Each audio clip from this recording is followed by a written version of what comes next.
Assalamualaikum warahmatullahi wabarakatuh. Salam sehat dan bahagia Bapak Ibu guru hebat. Perkenalkan, saya Ida Hartikaningsih dari SD Negeri Sonorejo, CGP Angkatan 10. Perkenankanlah, saya akan menyampaikan demonstrasi kontekstual modul 1.1.A.6.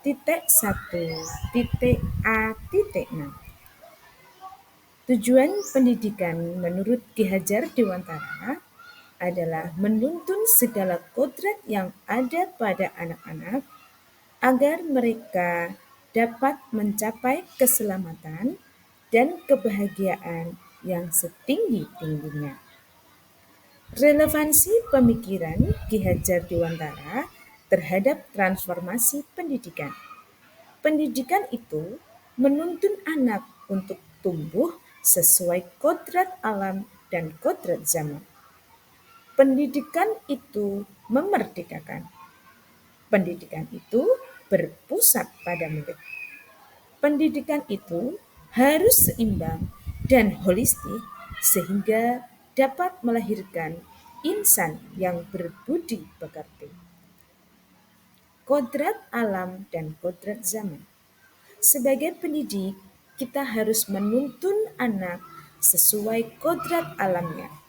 Kodrat alam di sini pendidik harus menuntun anak sesuai kultur budaya atau lingkungan anak bertumbuh.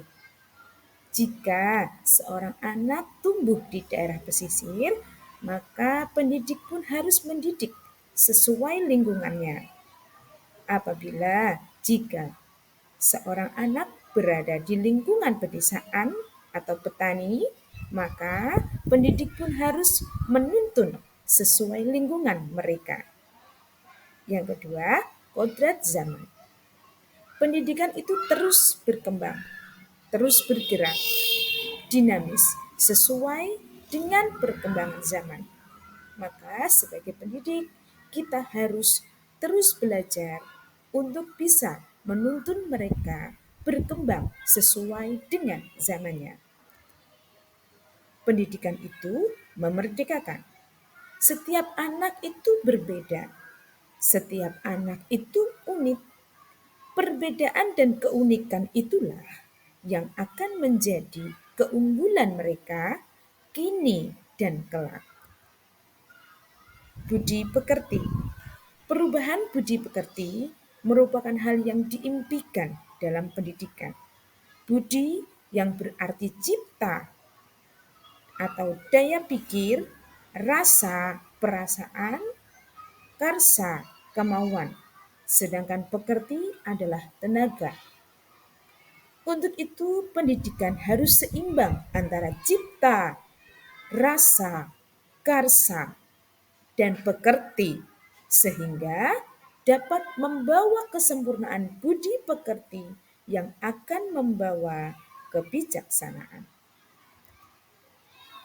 Pendidikan itu berpusat pada murid.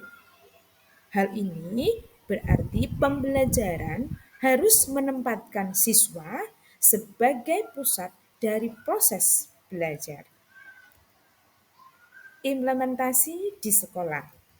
Kegiatan yang berpusat pada anak seperti meneladani sikap disiplin pada saat upacara bendera, kemudian pada saat penyampaian hasil karya di kelas, kemudian ketika saat melakukan diskusi bersama kelompok mereka.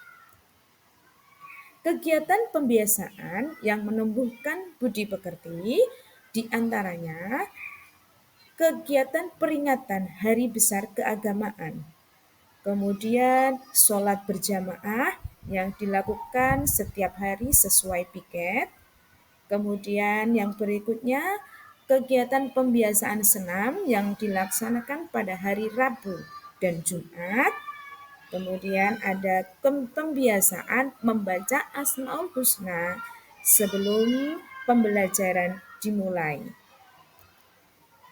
Kegiatan ekstrakurikuler sebagai wujud mengembangkan potensi yang dimiliki.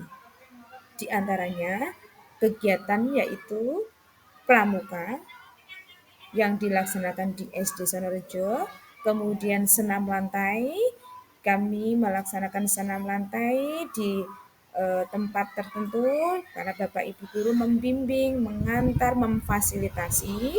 Kemudian untuk ekstra menari, kami juga mengadakan ekstra menari dengan bimbingan Bapak Ibu guru dan didampingi oleh coach atau pelatih dalam bidangnya.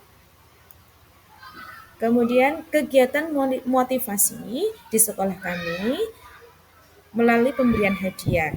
Dalam kegiatan ini, sekolah kami eh, memberikan motivasi kepada anak didik kami agar mereka eh, lebih bersemangat untuk belajar sehingga bisa meraih juara 1, 2, dan 3. Serta selain itu, sekolah kami juga memberikan eh, motivasi berupa pemberian hadiah kepada siswa-siswi yang sudah berhasil menjadi juara ketika perlombaan di tingkat kecamatan, kabupaten maupun provinsi. Sehingga dengan pemberian hadiah ini diharapkan bagi anak didik kami yang lain bisa termotivasi sehingga bisa meneladani sikap anak-anak yang sudah berprestasi. Mari tuntun anak didik kita sesuai kodratnya dengan menerapkan ing ngarsa sung tulodo. Di depan pendidik harus memberikan contoh, ing madya mangun karsa, seorang pendidik di tengah-tengah kita harus memberikan motivasi, tutwuri handayani. Sebagai pendidik, kita harus memberikan motivasi dari belakang, dorongan dari belakang, sehingga bisa melahirkan generasi bangsa yang berkebijaksanaan. Terima kasih.